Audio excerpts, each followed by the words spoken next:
사도신경으로 신앙 고백하겠습니다.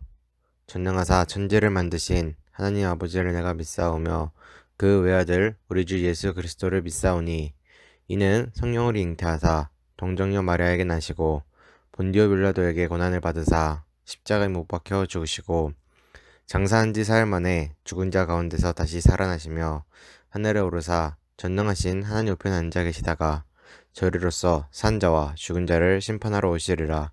성령을 믿사오며 거룩한 공예와 성도가 서로 통하는 것과 죄를 사하여 주시는 것과 몸이 다시 사는 것과 영원히 사는 것을 믿사옵나이다. 아멘.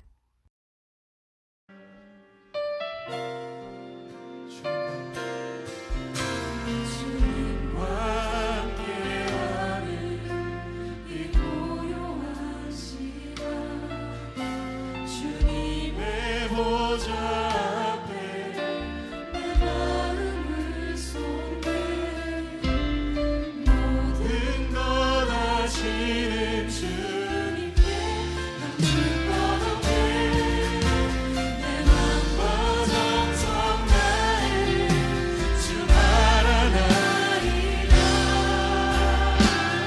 온 맘 다해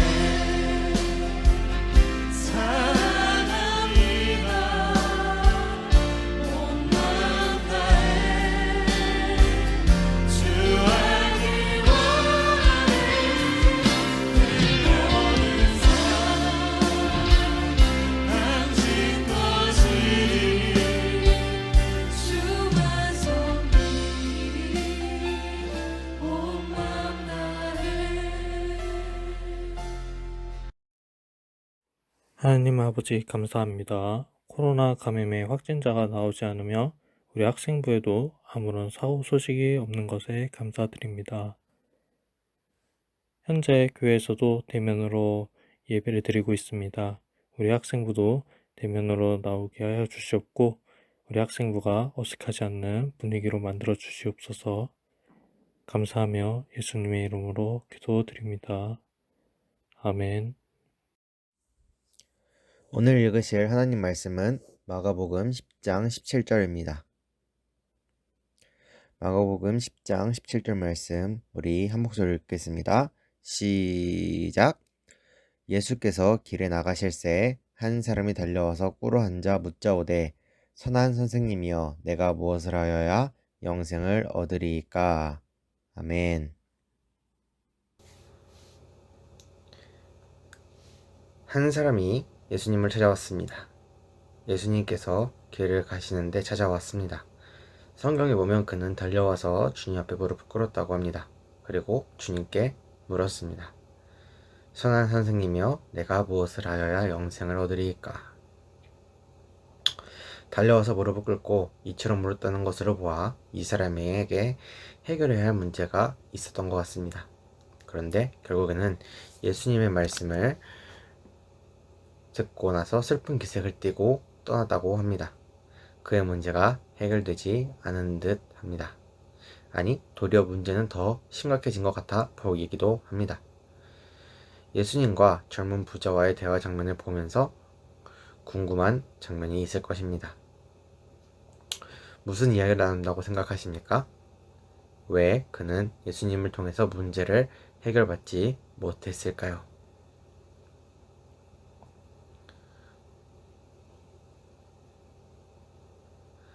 질문이 좀 이상합니다. 어떻게 해야 영생을 얻을 수 있겠습니까? 가 아니고 무엇을 하여야 영생을 얻을 수 있습니까? 라고 묻습니다. 그는 어디선가 영생에 대하여 배운 것으로 보입니다. 그래서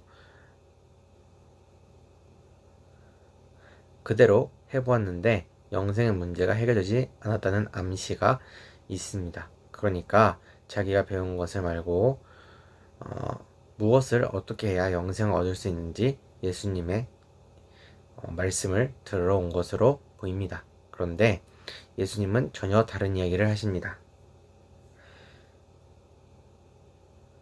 우리 18절 말씀 함께 보겠습니다. 18절 말씀 함께 읽겠습니다. 내가 어찌하여 나를 선하다 일컫느냐. 하나님 한 분 외에는 선한 이가 없느니라. 아멘. 단순하지만 굉장히 의미 깊은 말씀입니다. 선한 이는 오직 하나님 한 분 외에는 없다고 말씀하시므로 인간 중에는 선한 이가 없다고 하신 것입니다. 그러니 무엇을 해서 영생을 얻는다는 말 그 자체가 틀렸다는 것입니다. 이어서 예수님은 그에게 6, 7, 8, 9, 15 순으로 계명을 상기시켜 주십니다. 성경 말씀에 보면 살인하지 말라, 간음하지 말라, 도둑질하지 말라, 거짓 증언하지 말라,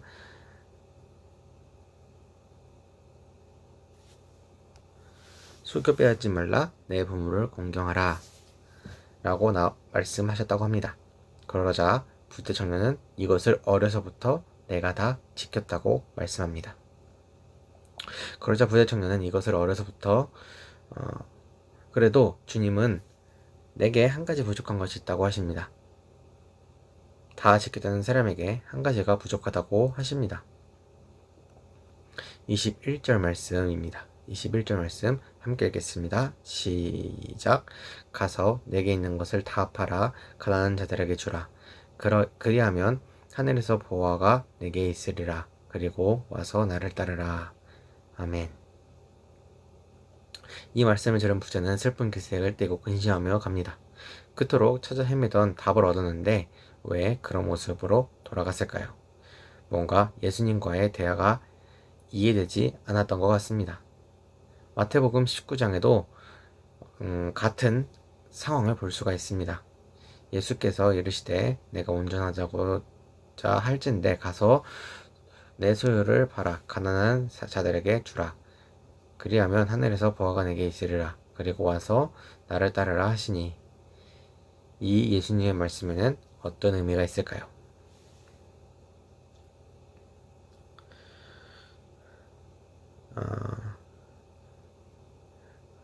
부자 청년은 유대교인입니다.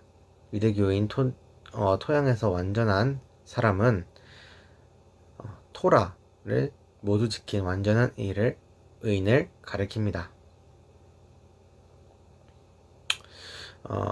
또 여기서 토라에 의하면 모든 이란 단어는 전부 다가 아니라 전부 다라고 이해할 수가 있는 단어가 아닙니다. 사람들은 자기 재산의 일부만을 성소에 바치도록 허용이 되어 있고 그 이상의 행위는 부당하다고 합니다. 재산의 5분의 1 이상을 자신의 자선에서 사용해서는 안 된다는 규정이 있다고 합니다.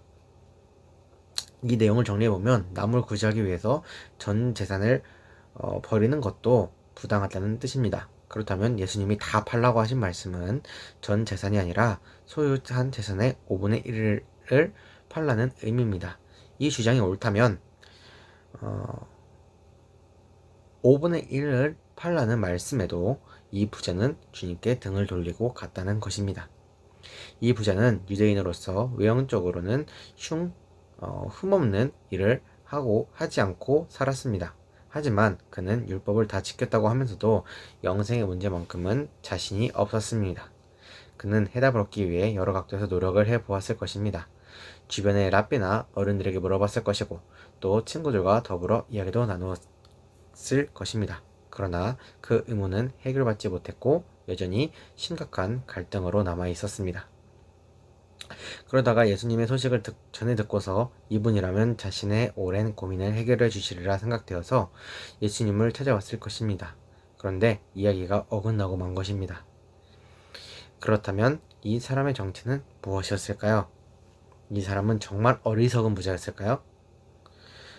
이 부자에 대해서 마가복음은 그저 한 사람이라고 칭하지만 마태복음은 청년이고 부자, 누가복음은 관원으로 소개합니다. 또 마가복음은 재물이 많은 사람이라고 소개합니다. 이 내용들을 종합해보면 비교적 젊은 부자 관원임을 가늠할 수 있는 것입니다. 관원이라면 어떤 관원을 말하는 것입니까? 관원이란 단어가 복음서에선 아주 폭넓게 사용됩니다.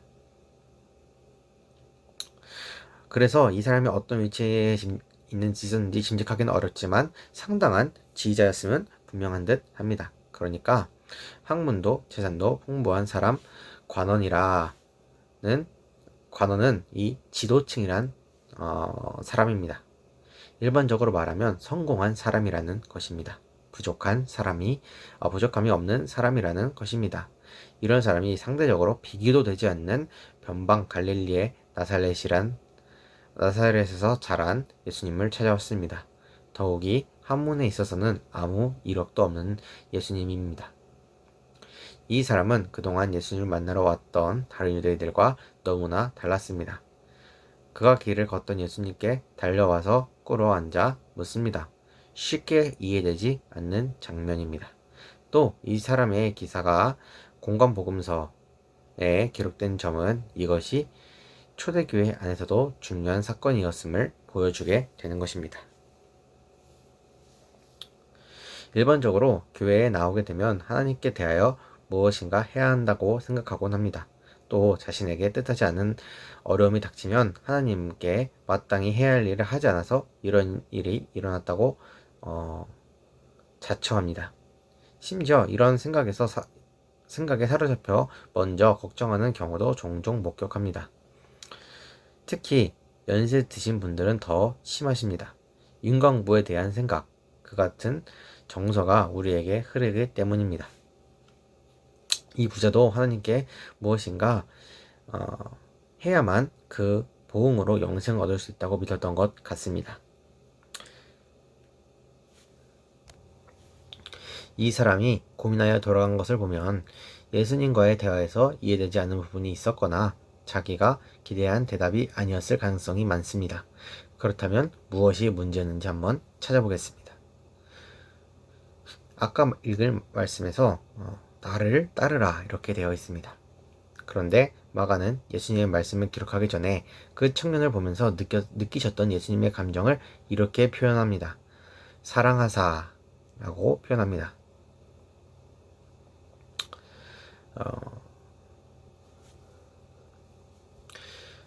예수님이 이 사람을 마음에 들어 하셨다는 뜻이 될 것입니다. 21절 말씀을 뒤에서부터 해석해보면 나를 따르라가 됩니다. 주님은 이 젊은이를 제자 삼고 싶어 하셨습니다. 그래서 나를 따르라고 하셨습니다. 그리고 하늘의 보화가 내게 있으리라고 하셨습니다. 그가 영생의 질문을 던졌기 때문에 영생의 문제를 해결해 주신 것입니다. 하늘의 보화가 있다면 하늘나라에 들어가는 것은 확실해진 것이 아닙니까? 그런데 문제는 내게 있는 것을 다 팔아라 라는 말입니다. 재산을 가진 것이 제자가 되는데 무슨 걸림돌이 되며 하늘나라에 가는데 어떠한 장애가 되는다는 말인가요? 제거하라고 하신 것을 보면 틀림없이 뭔가 걸림돌이 된다는 점이 암시되어 있습니다. 이렇게 생각하면 이 젊은이는 모순을 안고 사는 사람입니다. 하늘나라도 누리고 싶고 재물도 지키기를 원하니까요. 이 젊은이에겐 재물이 하나님 나라와 동등한 가치를 지닌다는 뜻이 되기도 합니다. 그렇다면 둘 중에 하나를 선택해야 합니다. 그래야 영생을 누리고 예수님의 제자가 될 수 있는 것입니다. 여기서 중요한 점은 영생을 얻는 게 아니라 예수님께로 나와서 함께 사는 것이란 사실입니다. 그러므로 나를 따르는 말씀은 두 가지 문제를 동시에 해결하는 말씀입니다. 영생의 문제도 해결하고 제자도 될 수 있기 때문입니다. 하지만 주님의 말씀이 너무 어려웠던 것 같습니다. 부자 청년이 고민하며 돌아가 버렸기 때문입니다.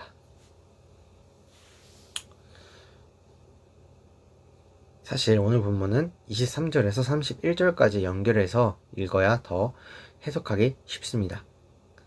그래야 맥락이 한층 선명해집니다. 예수님은 돌아가는 이 부자를 바라보시면서 이렇게 말씀합니다. 23절에서 25절까지의 말씀입니다. 23절에서 25절까지의 말씀 한 목소리를 듣겠습니다.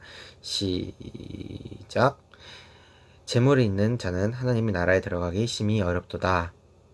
얘들아, 하나님의 나라에 들어가기가 얼마나 어려운지 낙타가 바늘기로 나가는 것이 부자가 하나님 나라에 들어가는 것보다 쉬우니라. 여기까지 대화로는 이 젊은이에게 주님이 결코 희망을 두시지 않는 것으로 보입니다. 이에 제자들은 누가 구원을 얻을 수 있겠는가? 라고 서로 묻습니다. 당연한 질문입니다. 부자는 하나님 나라에 들어가지 못한다고 재차 주님이 강조하셨으니 그런 말을 할 수밖에 없는 것이었습니다. 저라도 그렇게 말했을 것입니다. 그렇다면 가난한 사람만 들어갈 수 있다는 말입니까? 예수님이 하신 말씀이 무엇인지 이해되십니까? 부자는 하늘나라에 들어갈 수 없는 것입니까? 가난해야 천국에 들어가나요?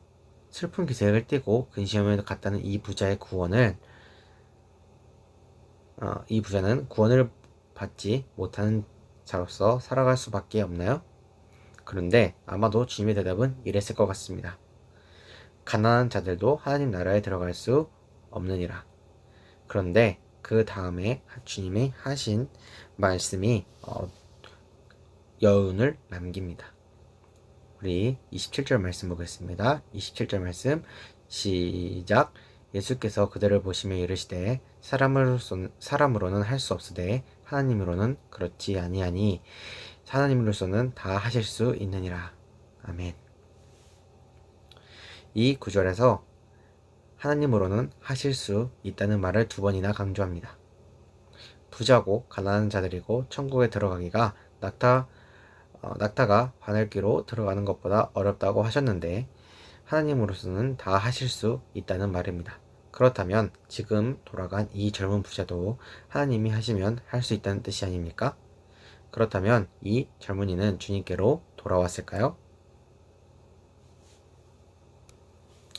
가진 재물 때문에 슬픈 기색을 띠고 간 부자 청년의 이 이야기를 보면서 무엇을 깨달으셨습니까? 우리도 예수님이 하신 말씀들이 현실적으로 이해되지 않을 때가 많습니다. 그래서 세상 것들을 주님보다 더 사랑하고 그것에 집착합니다. 그러나 주님보다 더 사랑하는 것이 있다면 그것은 분명히 우상입니다.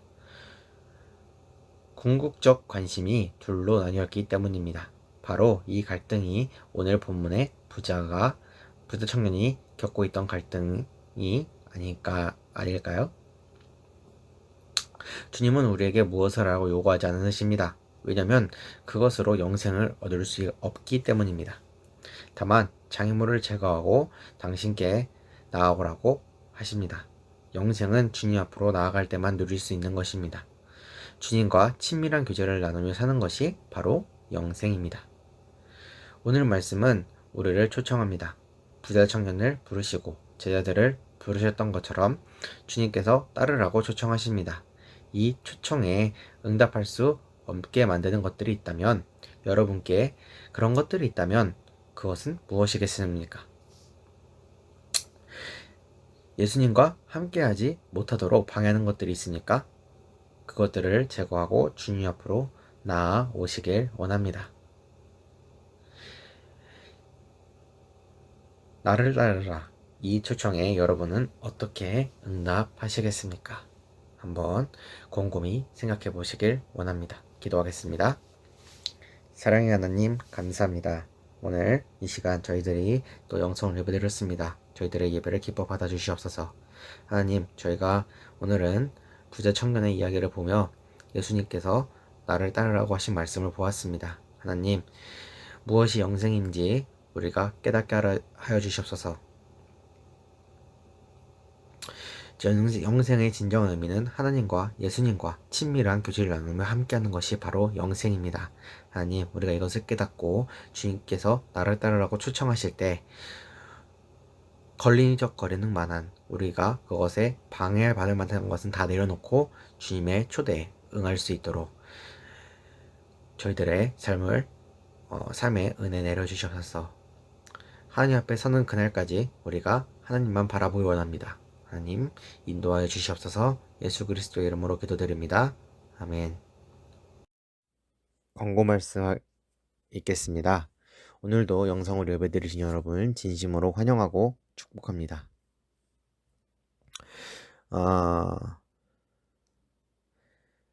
코로나가 점점 물러나가고 있는 것 같습니다. 여러분들, 이제 교회에서도 예배가 정상적으로 진행되고 있습니다. 여러분들, 영상을 예배드리시는 분들 중에 불가피한 상황이 아니라면 함께 나와서 예배드릴 수 있기를 원합니다. 우리가 모여서 예배드릴 수 있게 허락해 주셨기 때문에 우리 또 와서도 자리에 거리두기 잘 하고 또 마스크 착용, 손소독 잘 하면 예배를 충분히 안전하게 드릴 수 있습니다. 우리 나와서 함께 예배 드릴 수 있으면 좋겠습니다. 추가로 영상으로 이제 예배 드리는 거 출석하는 이제 퀴즈 있잖아요. 그 퀴즈가 없어지고 새로운 방법으로 여러분들에게 더 좋은 혜택을 드리려고 준비 중에 있습니다. 여러분들 이것 유의해 주시고 다음 주부터 이제 어떻게 바뀐 게 나갈 텐데 여러분들 확인하셔서 꼭 영상 예배를 들으시면서 또 우리 여러분들 선물 꼭 받아가시길 바라겠습니다. 주기도문으로 모두 예배 순서를 마치도록 하겠습니다. 하늘에 계신 우리 아버지여, 이름이 거룩히 여김을 받으시오며 나라의 임하옵시오며 뜻이 하늘에서 이루어진 것 같이 땅에서도 이루어지리다. 오늘날 우리에게 일용할 양식을 주옵시고 우리가 우리에게 죄를 사하여 준 것 같이 우리의 죄를 사하여 주시옵고 우리를 시험에 들게 하지 마시옵고 다만 악에서 구하옵소서. 대개 나라와 권세와 영광이 아버지께 영원히 있사옵나이다. 아멘.